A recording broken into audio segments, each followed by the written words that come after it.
Hi folks, this is all the fruit, and here we have the Bible garden of the Protestant church in Leutershausen or Hirschberg in Germany.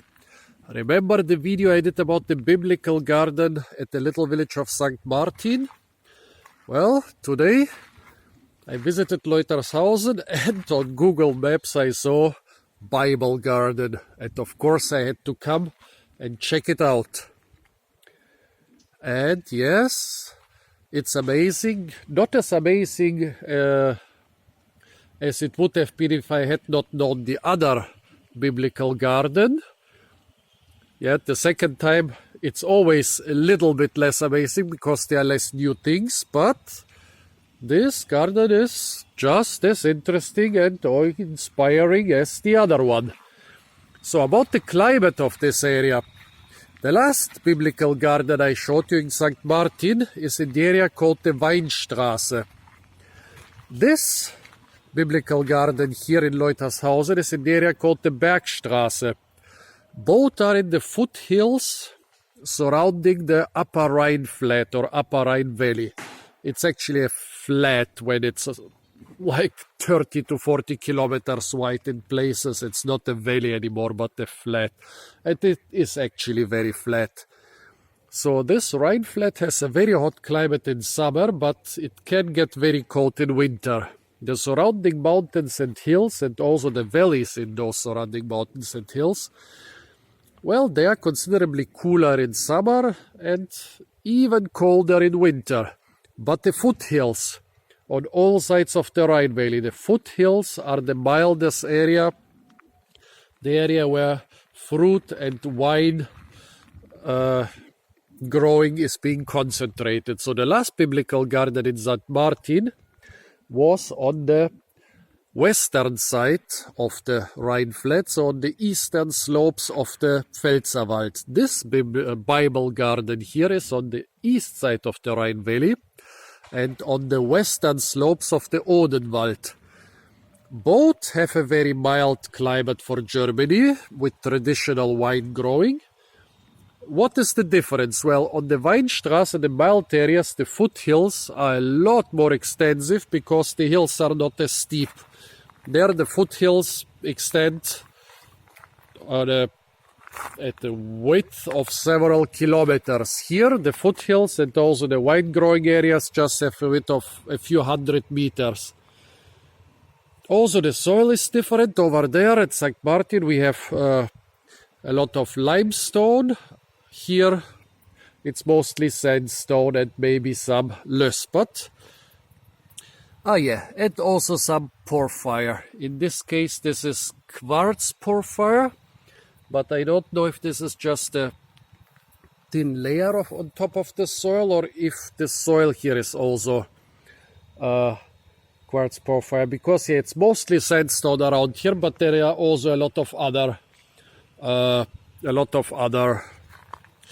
rocks and thus a lot of other soils. And also on the Weinstraße we have a lot of föhn, so the winds are coming over the mountains, thus heating up and getting drier when reaching the mild foothills, while here the winds are usually coming from the Rhine Flat over there, thus cooling down and losing some of their moisture. Thus here we have some more rain. This much about the climatic and edaphic stuff around here. Yeah, zone-wise, well, this area is officially zone 7B, but I'm pretty sure that you could put it down as zone 8A, and with the climate change, maybe in a couple years we might even be 8B. So let's see what they have around here. Well, here there is an olive tree, which is in a pot, so they are not trusting the mild climate so much yet. Olives are, of course, some of the most important plants in the Mediterranean and Near and Middle East, so they have to go in every biblical garden. Here we have those sorghum millets. Well, let's see where they Okay. Yeah, Gerste, Bohnen und Hirse. Yeah, Hirse. So this is sorghum, or yeah, what is it? Sorghum bicolor. Exactly.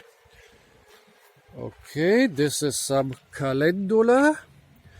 Well, here it says just something about weeds, but oh no, this is actually about a different plant which is gone.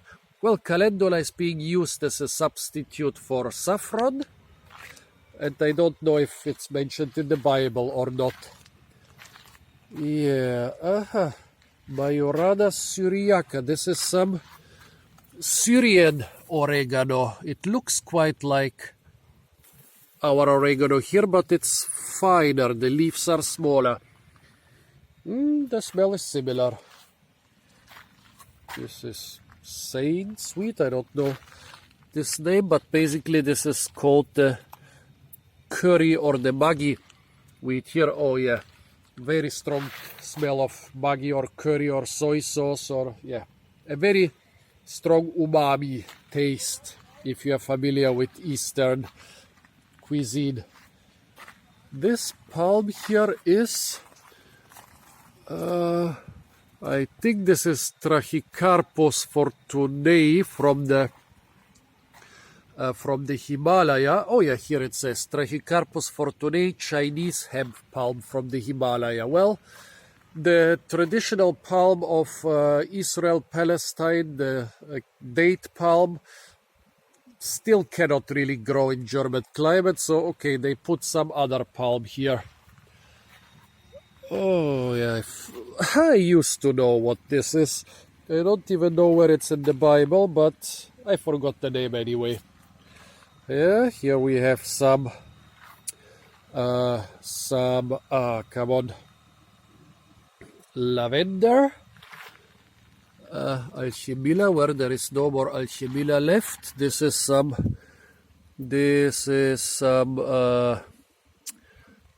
oh come on, I'm forgetting all the names. Toicrium. No, this is some, oh come on, something with Toicrium.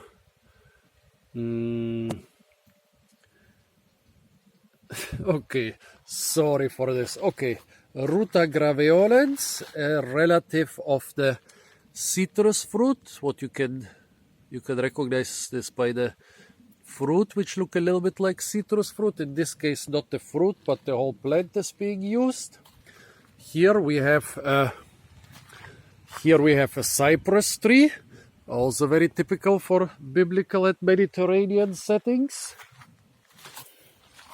Yeah, here this three-leafed citrus, Poncirus trifoliata, is not really typical for the Bible. The Jews rather have the etrog citron as one of their holy plants, but etrog doesn't grow here, so those biblical gardens, they all take the three-leaf bitter orange, which is having three leaves.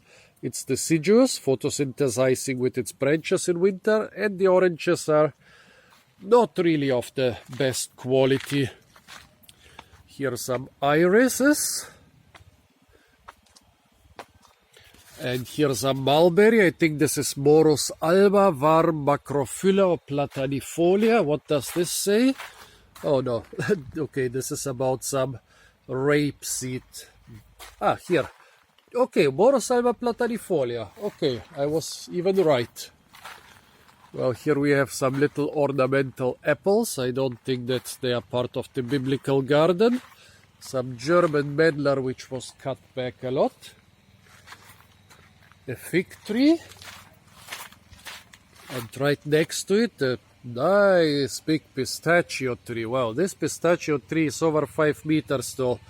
It's even bigger than the one in the biblical garden in St. Martin, despite not growing at the south-facing wall. I think if we try a little bit harder, we might even be able to produce edible pistachio nuts in Germany. Grapevines, of course, very important in the Bible. As far as I know, somewhere in the Bible it says if you have a fig tree and olive tree and the grapevine, then you have no troubles. Well, onions are also very popular in the Bible and also in surrounding cultures like Egypt and Mesopotamia. Here is some wild onion. This could be Allium neapolitanum. What do they say here? Well, here they only say Allium cepa. This is this one, but this is some Mediterranean wild onion. I'm pretty sure it's Allium neapolitanum. Okay, the pear tree. I'm not sure. I don't think this is part of the biblical garden. Here is the fig. Some blue grapes. A kaki plant. I'm not really sure that this is mentioned in the Bible, but some of those famous fruit could have been a kaki, like the apple in paradise or so, but I think the more probable candidate for this is the quince. But kaki, you cannot grow it everywhere in Germany, but here, look at this. A 5.5 meter tall Diospyros kaki tree with nice fruit. Styrax officinalis. I'm not really sure if this is Styrax officinalis. I would have rather said that this is Phileurea angustifolia. And this here is also some Phileurea. I would still call it angustifolia or intermedia. Not really sure about this one. Okay, what have we got here? Viburnum tinus. A typical plant for Mediterranean climates. A laurel tree, yeah, also a very important plant for Mediterranean climates. Here again the Chinese olive or jujube. Sisyphus, this should be Sisyphus jujube or Sisyphus lotus. Yeah, definitely Sisyphus. Here also growing without much protection by walls or south-facing slopes, also to about 5 meters. Nice. This is some asparagus. Not sure if it's asparagus albus. Well, this is definitely some Mediterranean asparagus. Quite nice. Well, the yucca is not a biblical plant. It's from North America. Yeah, here we have the well, what is Buxus sempervirens called in English? I don't even know. But here, obviously they are mentioned in the Bible. I didn't know this. Here again, some strawberry tree, Arbutus unedo, which will be ripe in autumn. Some more strawberry trees. They have a whole group of strawberry trees. Here again, the myrtle, this time with some myrtle flowers. And the fruit are less far developed than the ones in St. Martin. So here you see the really young fruit. In St. Martin they were still green but already pretty big. Here a small Sisyphus, a small jujube. An almond tree. Also very typical for the Bible. Oh, they sure like their strawberry trees. They've planted a lot. And here, this is a bramble, most probably the Armenian blackberry. I'm showing you this because at the St. Catherine's Monastery on the Sinai Peninsula, where God talked to Moses from a burning bush, the burning bush which is being shown to the pilgrims nowadays, is actually a rubus species. Not this species, but a different species. Just as a matter of interest. I don't even think that this rubus is intentionally part of the biblical garden. Okay, here we have some nice acanthus, which is definitely very important for Mediterranean art. I don't know, it was probably mentioned in the Bible, but definitely part of those biblical Mediterranean settings. Here's some really nice mallow. Very few leaves, but nice flowers and nice growth form. I don't even know this mallow. A tamarix. There is one possibility that the manna which the Jews ate in the desert in the Sinai was growing on those tamarisk trees. Well, here the monk's pepper, which will make you into a monk. It's called chemical castration. That's why it was used in the monasteries to spice up food and to spice down the other parts of the monk's life. Here is a live tamarisk. Don't know which one this is. Oh, what is this? This could be a Judas tree. Is this a Judas tree? Oh yeah. Well, the Bible says that Judas hung itself on this tree, and out of shame, the flowers of this tree turned pink. They blushed, and when the roundish leaves fell to the ground, the underside looks quite silvery. So it's said that this is a reminiscence of the money Judas got for betraying Jesus, and yet the money, the coins got spilled under the tree where Judas hung himself. Ricinus, yeah, also pretty common in the Mediterranean. Yeah, I'm pretty sure it's somewhere in the Bible, but I don't know where. Here we have cistus, quite sizable cistus. Those bushes, they are like, wow, the stems down there, they are 6-7 centimeters thick, and those shrubs are about 2 meters tall. Here are some slightly smaller shrubs. And this seems to be a stinky, what is it called? Evodia hupensis from China. I don't think this belongs here. I think it's rather a weed. Here we have some oak. This could be Quercus ilex or another of those Mediterranean black oaks. Definitely some Quercus. It definitely froze back some time ago. 6 years ago we had the last really harsh winter, so I guess that those new stems are about 6 years old. And even more strawberry trees, and even more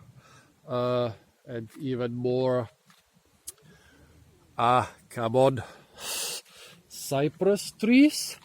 I don't even know what this is, and if it really belongs into a biblical setting. Maybe you can help me on this.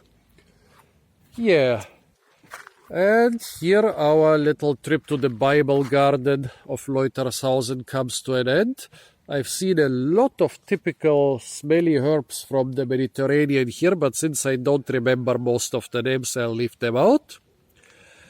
So folks, it obviously is possible to cultivate most of the plants of the Bible in Germany to some extent.